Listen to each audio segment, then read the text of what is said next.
دا دعا چې موږ کله چاته ښودلې ده او خپل بچي پې دم کړي دي نو الله رب العالمین ضرور شفا ورکړې ده. کوم ماشومان چې هر وخت بیماریږي یا دارنګې هر وخت د نظره کیږي یا معمولی خبره وړه خبره باندې ګنټه جړاګانې کوي او زیل کوي یا سړی یریږي چې یاره دا بچي مې الله حفاظت وکړي د غلو نه، د هر شر و فساد نه الله وساتي.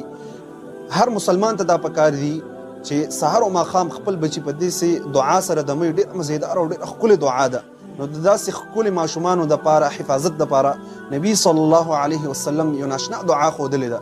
بخاري صحیح حدیث دی، عبدالله ابن عباس رضی الله عنه فرمایي چې نبي صلی الله علیه وسلم به خپل دواړه نوسي حسن او حسین رضی الله عنهما دا به په دې دعا سره دمول: اعیذکما بکلمات الله التامه من كل شیطان وهامه ومن كل عین لامه. او د الله رسول صلی الله علیه وسلم به فرمایل